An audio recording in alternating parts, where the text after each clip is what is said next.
ಈಗ ಇಡೀ ವಾರದ ವಿಶೇಷತೆಯನ್ನು ನೋಡ್ತಾ ಹೋಗೋದಾದ್ರೆ ಅದರ ಬಗ್ಗೆ ಮಾಹಿತಿ. ಈ ವಾರದಲ್ಲಿ ಏನು ವಿಶೇಷಗಳಿದ್ದಾವೆ ನೋಡ್ತಾ ಹೋಗೋಣ. ಗಮನಿಸಿ, ಈ ವಾರದಲ್ಲಿ ನಾವು ಮುಖ್ಯವಾಗಿ ಪ್ರಧಾನವಾಗಿ ಗಮನಿಸ್ತಕ್ಕಂಥದ್ದು ಒಂದೇ ಒಂದು ಅಂಶವನ್ನು. ಅದು 6ನೇ ತಾರೀಕು ಶುಕ್ರವಾರ ಕುಜ ಮತ್ತು ಬುಧ ಎರಡು ಗ್ರಹಗಳ ಸಂಕ್ರಮಣ ಇದೆ. ಕುಜ ಸಿಂಹರಾಶಿಯನ್ನು ಪ್ರವೇಶ ಮಾಡ್ತಾನೆ, ಬುಧ ಸ್ವಕ್ಷೇತ್ರವನ್ನು ಪ್ರವೇಶ ಮಾಡ್ತಾನೆ, ಮಿಥುನ ರಾಶಿಯನ್ನು. ಇದರ ಹೊರತಾಗಿ ಇನ್ನೇನು ಬಹಳ ವಿಶೇಷ ಅಂತಿಲ್ಲ. ಪ್ರತಿದಿನವೂ ಪ್ರತಿಕ್ಷಣ ವಿಶೇಷವೇ. ನಮ್ಮ ಕಾರ್ಯಗಳಿಂದಾಗಿ ಅದು ವಿಶೇಷಗೊಳ್ಳುತ್ತೆ. ಹೀಗಾಗಿ ಈ ವಾರದಲ್ಲಿ ಸತ್ಕಾರ್ಯಗಳನ್ನು ಮಾಡಿ, ಇದು ಈ ವಾರದ ವಿಶೇಷತೆ. ಸರಿ ವೀಕ್ಷಕರೇ, ಇನ್ನು ನೀವು ಸಹ ಕಾರ್ಯಕ್ರಮಕ್ಕೆ ಕರೆ ಮಾಡಿಬಿಟ್ಟು ಮಾತನಾಡ್ಬೋದು. ಶಾಸ್ತ್ರಿಗಳು ನಿಮಗಿರುವಂತಹ ಸಾಕಷ್ಟು ಪ್ರಶ್ನೆಗಳಿರ್ಬೋದು, ನಿಮ್ಮ ಜಾತಕದ ಬಗ್ಗೆನೇ ಸಾಕಷ್ಟು ಪ್ರಶ್ನೆಗಳಿರ್ಬೋದು, ಅದರ ಬಗ್ಗೆ ಮಾಹಿತಿಯನ್ನು ತಿಳಿಸ್ತಾ ಹೋಗ್ತಾರೆ.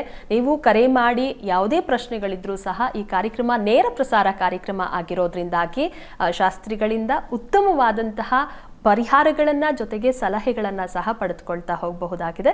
ಶಾಸ್ತ್ರಿಗಳೇ, ನೀವು ಇಡೀ ವಾರದ ವಿಶೇಷತೆಯನ್ನು ಹೇಳ್ತಾ ಇದ್ರಿ, ಆದರೆ ಈ ವಾರ ಒಂದು ಪ್ರಮುಖವಾದಂತಹ ದಿನ, ಯಾವುದೋ ಒಂದು ಒಳ್ಳೆ ಕಾರ್ಯ ಮಾಡ್ತಾ ಇದ್ದೀವಿ ಅಂದರೆ ಯಾವ್ದಾದ್ರು ಒಂದು ದಿನವನ್ನು ಸೂಚನೆ ಮಾಡ್ಬೋದಾ? ಈ ಒಂದು ವಾರದಲ್ಲಿ ವಸ್ತುತಃ ಜ್ಯೇಷ್ಠ ಮಾಸ ಸಂಪೂರ್ಣ ತುಂಬ ಚೆನ್ನಾಗಿರ್ತಕ್ಕಂಥದ್ದೇ. ನೋಡಿ, ಸೋಮವಾರ, ನಾಳೆ ಬರ್ತಕ್ಕಂತಹ ಸೋಮವಾರವೇ ಅದು ಸಪ್ತಮಿ ತಿಥಿ, ತುಂಬ ಚೆನ್ನಾಗಿರ್ತಕ್ಕಂಥದ್ದೇ ಅಲ್ವಾ. ಮಖ ನಕ್ಷತ್ರವೂ ಹೌದು, ಪಿತೃನಕ್ಷತ್ರ, ಪಿತೃದೇವತೆಗಳ ಆಶೀರ್ವಾದ ಇದ್ದರೆ ಎಲ್ಲ ಕಾರ್ಯಗಳಲ್ಲೂ ಜಯ ಸಿಗುತ್ತೆ ಅಂತಕ್ಕಂಥ ಮಾತಿದೆ. ಹೀಗಾಗಿ ಯಾವುದಾದ್ರು ಒಂದು ಸತ್ಕಾರ್ಯ ಮಾಡಬೇಕು ಅಂತಂದರೆ ನಾಳೆಯೇ ಒಳ್ಳೆಯ ಕಾರ್ಯ ಅನ್ನೋದನ್ನು ಸೂಚಿಸ್ತಾ ಇದೆ. ಮತ್ತು ಶುಕ್ರವಾರವೂ ಹಸ್ತ ನಕ್ಷತ್ರ ಇರತಕ್ಕಂಥ ಬಹಳ ಒಳ್ಳೆಯ ನಕ್ಷತ್ರ. ಹೀಗಾಗಿ ಶುಕ್ರವಾರ ಕೂಡ ಆಗಬಹುದು, ಸೋಮ ಶುಕ್ರ. ಸರಿ ಶಾಸ್ತ್ರಿಗಳೇ, ಈಗ ಪ್ರಿಯಾಂಕಾ ಅವರು ಬೆಂಗಳೂರಿಂದ ಕರೆ ಮಾಡಿದ್ದಾರೆ. ಪ್ರಿಯಾಂಕಾ ಅವರೇ ನಮಸ್ತೆ. ನಮಸ್ತೆ ಮೇಡಮ್. ನಮಸ್ತೆ. ಯಾರ ಬಗ್ಗೆ ಕೇಳಬೇಕಾಗಿತ್ತು? ನಮ್ಮ ಅಣ್ಣನ ಬಗ್ಗೆ ಕೇಳಬೇಕಿತ್ತು. ಅವರ ಹುಟ್ಟಿದ ದಿನಾಂಕ, ಸಮಯ ತಿಳಿಸಿಮಾ. ಅಕ್ಟೋಬರ್ 23, 2001. 23/10/2001. 4:15 ಬೆಳಗಿನ ಜಾವ. 4:15 ಬೆಳಗ್ಗೆ. 23/10/2001 4:15 ಬೆಳಗ್ಗೆ. ಏನ್ ಪ್ರಶ್ನೆ ಇತ್ತು? ಅವನು ಜಾಬ್ ಬಗ್ಗೆ ಕೇಳಬೇಕಿತ್ತು ಮೇಡಮ್. ಸರಿ, ಶಾಸ್ತ್ರಿಗಳಿದ್ದಾರೆ, ಮಾತಾಡಿ. ಪ್ರಿಯಾಂಕಾ ಅವರೇ ನಮಸ್ಕಾರ. ನಮಸ್ತೆ. ನಮಸ್ಕಾರ. ನೋಡಿ, ಜಾಬ್ ಬಗ್ಗೆ ತಮ್ಮ ಪ್ರಶ್ನೆ ಅಲ್ವಾ? ನೋಡಿ, ಇವರಿಗೆ ಕರ್ಮಾಧಿಪತಿ ಬುಧ. ಯಾರು ವೃತ್ತಿಯನ್ನು ತಂದುಕೊಡ್ಬೇಕು ಅವನು ಬುಧ ಆಗಿದ್ದಾನೆ. ಹೀಗಾಗಿ ಈ ಬುಧ ನಾನು ಈಗಷ್ಟೇ ಹೇಳಿದೆ, ಈಗ ಬರುವ ವಾರದಲ್ಲಿ ಅವನ ಪರಿವರ್ತನೆ ಇದೆ. ಹೀಗಾಗಿ ಅವನು ಸ್ವಕ್ಷೇತ್ರಕ್ಕೆ ಕರ್ಮಸ್ಥಾನಕ್ಕೆ ಬರ್ತಾ ಇದ್ದಾನೆ. ಆ ಸಂದರ್ಭ ನನಗನ್ಸುತ್ತೆ ಜುಲೈ 2ನೇ ವಾರದಲ್ಲಿ ಇವರಿಗೆ ಪ್ರಯತ್ನ ಪಟ್ಟರೆ ಖಂಡಿತ ಅನುಕೂಲ ಆಗುತ್ತೆ. ಕರ್ಮಸ್ಥಾನಕ್ಕೆ ಬುಧ ಬಂದಾಗ ಅದು ಭದ್ರಯೋಗ ಶುರುವಾಗುತ್ತೆ ಇವರಿಗೆ. ಭೂಪೋ ಭದ್ರಕ ಯೋಗ ಸ ಕುಶಾಗ್ರ ಬುದ್ಧಿರಮಲೋ ವಿದ್ವಜ್ಜನ ಶ್ಲಾಘಿತೋ ಅಂತೆಲ್ಲ ಹೇಳುತ್ತೆ. ಹೀಗಾಗಿ ಅವ್ರಿಗೆ ಒಳ್ಳೆಯ ಸಂಸ್ಥೆಗಳಲ್ಲಿ ಒಳ್ಳೆಯ ಕಾರ್ಯಗಳು ಖಂಡಿತ ಕೆಲಸ ಆಗುತ್ತೆ. ಆತಂಕ ಬೇಡ, ಏನು ದೋಷಗಳು ಇಲ್ಲ. ದೋಷವಿಲ್ಲ ಅಂದಾಗ ಆತಂಕಕ್ಕೆ ದಾರಿ ಇರಲ್ಲ. ಒಳ್ಳೆಯದಾಗಲಿ. ಕರೆ ಮಾಡಿದ್ದಕ್ಕಾಗಿ ಧನ್ಯವಾದಗಳು. ಇನ್ನು ಅಶೋಕ್ ಅವರು ಬೆಂಗಳೂರಿಂದ ಕರೆ ಮಾಡಿದ್ದಾರೆ. ನಮಸ್ತೆ ಅಶೋಕ್ ಅವರೇ. ನಮಸ್ತೆ. ನಮಸ್ತೆ. ಯಾರ ಬಗ್ಗೆ ಕೇಳಬೇಕಾಗಿತ್ತು? ಮಗನ ಬಗ್ಗೆ ವಿಚಾರಿಸಬೇಕು. ಅವರ ಹುಟ್ಟಿದ ದಿನಾಂಕ, ಸಮಯ ತಿಳಿಸಿ. 4/4/93. 4/4/1993 ಸಂಜೆ 4 ಗಂಟೆ. ಸಂಜೆ 4 ಗಂಟೆ. ಏನ್ ಪ್ರಶ್ನೆ ಇತ್ತು? ಮಗನ ಮದುವೆ ಬಗ್ಗೆ ವಿಚಾರಿಸಬೇಕಾಯ್ತು. ಸರಿ, ಶಾಸ್ತ್ರಿಗಳಿದ್ದಾರೆ, ಮಾತಾಡಿ. ನಮಸ್ಕಾರ ಅಶೋಕ್ ಅವರೇ. ನಮಸ್ಕಾರ ಗುರುಜಿ. ನಮಸ್ಕಾರ. ನಮಸ್ಕಾರ. ಮದುವೆ ವಿವಾಹದ ಬಗ್ಗೆ ಪ್ರಶ್ನೆ ಅಂತ ಹೇಳಿದ್ರಿ ಅಲ್ವಾ? ಹೌದು ಗುರುಜಿ. ನೋಡಿ, ವಿವಾಹ ಸ್ಥಾನದಲ್ಲಿ ಶನೈಶ್ಚರ ಮತ್ತು ಬುಧ ಎರಡು ಗ್ರಹಗಳಿದ್ದಾವೆ. ಶನೈಶ್ಚರ ಸ್ವಲ್ಪ ವಿಳಂಬಕಾರಿ, ಆದರೆ ಅವನಿಗೆ ಪಾಪೋಪಿ ಸ್ವಗೃಹಂ ಗತಃ ಶುಭಕರಃ ಅಂತ ಶಾಸ್ತ್ರದಲ್ಲಿ ಒಂದು ಮಾತಿದೆ. ಪಾಪಗ್ರಹಗಳು ತಮ್ಮ ಮನೆಯಲ್ಲೇ ಇದ್ದರೆ ಅದು ಒಳ್ಳೆಯದೇ, ಕೆಟ್ಟದ್ದಲ್ಲ ಅಂತ ಶಾಸ್ತ್ರವೇ ಹೇಳುತ್ತೆ. ಹೀಗಾಗಿ ಇದು ಕೆಟ್ಟದ್ದು ಅಂತ ಏನೂ ಇಲ್ಲ. ಆದರೆ ಸ್ವಲ್ಪ ವಿಳಂಬ ಅವನು. ಶನೈಹಿ ಚರತೀತಿ ಶನೈಶ್ಚರ ಅಂತ ನಿಧಾನ ಗತಿಯಲ್ಲಿ ಅವನ ಫಲ ಎಲ್ಲ ಹಾಗೆ ನಿಧಾನ. ಹೀಗಾಗಿ ಸ್ವಲ್ಪ ಅನಾನುಕೂಲ ಸೂಚಿಸ್ತಾ ಇದೆ. ಈಗ ಶನಿ ಭುಕ್ತಿಯೇ ನಡೀತಾ ಇದೆ. ಹೀಗಾಗಿ ವಿವಾಹದ ಅಧಿಪತಿಯ ಕಾಲದಲ್ಲಿ ಅವರಿದ್ದಾರೆ. ಹೀಗಾಗಿ ವಿವಾಹ ಖಂಡಿತ ಅನುಕೂಲ ಆಗುತ್ತೆ. ಈ ಸಂದರ್ಭದಲ್ಲಿ ಒಂದು ಶನೈಶ್ಚರ ಶಾಂತಿ ಒಂದು ಸಾಧ್ಯವಾದರೆ ದಯವಿಟ್ಟು ಮಾಡಿಸಿ.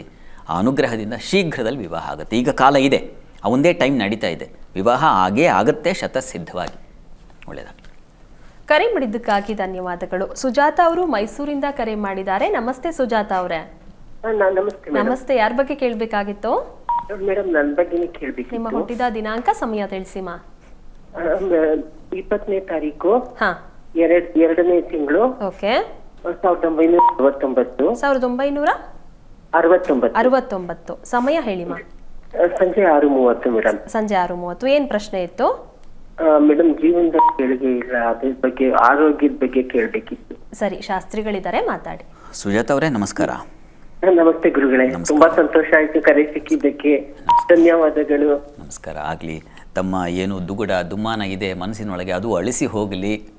ಅದಕ್ಕೆ ನೋಡೋಣ ಏನಾಗಿದೆ ಅಂತ. ನೋಡಿ, ಈಗ ಈ ಜಾತಕ ನೋಡಿದ್ರೆ ಇದು ಸಿಂಹ ಲಗ್ನ. ಲಗ್ನದಿಂದ ಅಷ್ಟಮದಲ್ಲಿ ರಾಹು ಇದ್ದಾನೆ. ನಿಮಗೆ ನಡೀತಾ ಇರೋ ಕಾಲ ನೋಡಿ, ರಾಹು ದಶೆಯಲ್ಲಿ ರಾಹು ಭುಕ್ತಿ. ಆಗಸ್ಟ್ವರೆಗೆ ನಿಮಗೆ ಸ್ವಲ್ಪ ನೋಡಿ ಈ ದುಃಖ ವ್ಯಥೆ. ಅಷ್ಟಮ ಸ್ಥಾನ ಇದೆಯಲ್ಲ, ಅದು ರಂಧ್ರಸ್ಥಾನ. ಎಲ್ಲ ಭಾವನೆಗಳು ಅಲ್ಲಿ ಜಾರಿ ಹೋಗುತ್ತೆ, ತನ್ಮೂಲಕ ನಮಗೆ ಕಣ್ಣೀರು ಜಾರಿಸುತ್ತೆ. ಇಂಥ ಒಂದು ಪರಿಸ್ಥಿತಿ ತಮ್ಮ ಜಾತಕ ಸೂಚಿಸ್ತಾ ಇದೆ. ಹೀಗಾಗಿ ಇದು ಆಗಸ್ಟ್ವರೆಗೆ ಇದೆ. ಆಮೇಲೆ ಗುರು ಶುರುವಾಗುತ್ತೆ. ಅಲ್ಲಿಂದ ಸ್ವಲ್ಪ ಮಟ್ಟಿಗೆ ಚೇತರಿಸ್ಕೊಳ್ತೀರ. ಅವನು ಅಷ್ಟಮಾಧಿಪತಿನೇ, ಇಲ್ಲ ಅಂತಲ್ಲ, ಆದರೆ ಅವನಿಗೆ ಪಂಚಬುದ್ಧಿಸ್ಥಾನದ ಅಧಿಪತ್ಯವೂ ಇದೆ. ಹೀಗಾಗಿ ಸ್ವಲ್ಪ ಅರಿವು ಬರುತ್ತೆ, ಸ್ವಲ್ಪ ಮಟ್ಟಿಗೆ ಗುರು ಹಿರಿಯರ ಸಂಪರ್ಕ ಸಿಗುತ್ತೆ, ಒಳ್ಳೆಯ ಮಾರ್ಗದರ್ಶನ ಸಿಗುತ್ತೆ. ಆತಂಕ ಬೇಡ. ಅಲ್ಲಿವರೆಗೆ ನೀವು ಹತ್ತಿರದಲ್ಲಿ ಯಾವುದಾದ್ರು ಸುಬ್ರಹ್ಮಣ್ಯ ಸನ್ನಿಧಾನ ಇದ್ದರೆ ಸುಬ್ರಹ್ಮಣ್ಯ ಸ್ವಾಮಿಗೆ ಪಂಚಾಮೃತ ಸೇವೆ ಮಾಡಿಸಿ, ಪ್ರತಿ ಮಂಗಳವಾರ ಮಾಡಿಸಿ ಆಗಸ್ಟ್ವರೆಗೆ. ಆಮೇಲೆ ಖಂಡಿತ ಅನುಕೂಲ ಆಗುತ್ತೆ, ಚಿಂತೆ ಬೇಡ. ಒಳ್ಳೆಯದಾಗಲಿ.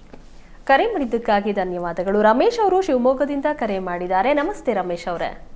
ಮೇಡಮ್ ನಮಸ್ತೆ. ಯಾರ ಬಗ್ಗೆ ಕೇಳಬೇಕಾಗಿತ್ತು? ಮಗನ ಬಗ್ಗೆ. ಅವರ ಹುಟ್ಟಿದ ದಿನಾಂಕ, ಸಮಯ ತಿಳಿಸಿ. 27/12/97. 27/12/1997. ಸಮಯ? ಶನಿವಾರ 5:55. ನಿಮ್ ಧ್ವನಿ ಸರಿಯಾಗಿ ಕೇಳಿಸ್ತಾ ಇಲ್ಲ ರಮೇಶ್ ಅವರೇ. ಸಮಯ ತಿಳಿಸ್ಕೊಡಿ. ಶನಿವಾರ ಸಂಜೆ 5:55. 5:55 ಸಂಜೆ. ಏನ್ ಪ್ರಶ್ನೆ ಇತ್ತು? Sorry madam. ಡೇಟ್ ಅಂತ 20/12/97. 20/12/97. 97. ಉಳಿದಿದ್ದೆಲ್ಲ ಸರಿ ಇದೆ. ಸಮಯ 5:55 ಸಂಜೆ. ಏನ್ ಪ್ರಶ್ನೆ ಇತ್ತು? ಸಂಜೆ. ಹೌದು.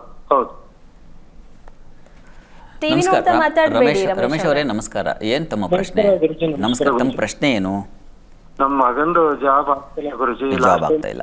ಆಯ್ತು, ಈಗ ನೋಡೋಣ. ನಿಮ್ಮ ಧ್ವನಿ ಯಾಕೋ ಸರಿಯಾಗಿ ಕೇಳಿಸ್ತಾ ಇಲ್ಲ, ಕತ್ತರಿಸಿ ಹೋಗ್ತಾ ಇದೆ. ಆಯಿತು. ಕರ್ಮಾಧಿಪತಿಯಾಗಿರ್ತಕ್ಕಂತಹ ಗುರು ಈಗ ಇವರಿಗೆ ಲಗ್ನದಲ್ಲೇ ಇದ್ದಾನೆ. ಇವರ ರಾಶಿ ಪ್ರಕಾರ ಲಾಭಸ್ಥಾನದಲ್ಲಿದ್ದಾನೆ. ಈಗ ಪ್ರಯತ್ನ ಮಾಡಿದ್ರೆ ಖಂಡಿತ ಅನುಕೂಲ ಆಗುತ್ತೆ. ಅಲ್ಲಿ ಶನೈಶ್ಚರ ಇರೋ ಕಾರಣದಿಂದಾಗಿ ಸ್ವಲ್ಪ ತೊಡಕನ್ನು ಅನುಭವಿಸ್ತಾ ಇದ್ದಾರೆ. ಈ ಕಾರಣದಿಂದಾಗಿ ಹತ್ತಿರದಲ್ಲಿ ಯಾವುದಾದ್ರು ಶನೈಶ್ಚರ ಸನ್ನಿಧಾನ ಇದ್ದರೆ ಪ್ರತಿ ಶನಿವಾರ ಶನೈಶ್ಚರ ಸನ್ನಿಧಾನಕ್ಕೆ ತೈಲ ಎಳ್ಳೆಣ್ಣೆ ಅಂತಾರಲ್ಲ, ಎಳ್ಳೆಣ್ಣೆಯನ್ನು ದಾನ ಮಾಡಿ ಒಂದು ನಮಸ್ಕಾರ ಹಾಕ್ಕೊಂಬರಕ್ಕೆ ಹೇಳಿ. ಅದು ತುಂಬ ಸಹಾಯ ಮಾಡುತ್ತೆ. 8 ಶನಿವಾರ ಮಾಡಲಿ, ಅಷ್ಟರಲ್ಲಿ ಇವರಿಗೆ ರಿಸಲ್ಟ್ ಬಂದುಬಿಡುತ್ತೆ. ತುಂಬ ಸರಳವಾಗಿದೆ, ಇದು ಹೊರೆಯಾಗಿಲ್ಲ. ಹೀಗಾಗಿ ಮಾಡಲಿಕ್ಕೆ ಹೇಳಿ. ಶ್ರದ್ಧೆ ಬಹಳ ಮುಖ್ಯ. ಶ್ರದ್ಧಾ ಭಕ್ತಿಯಿಂದ ಮಾಡಲಿ. ಒಳ್ಳೆಯದಾಗಲಿ. ಕರೆ ಮಾಡಿದ್ದಕ್ಕಾಗಿ ಧನ್ಯವಾದಗಳು.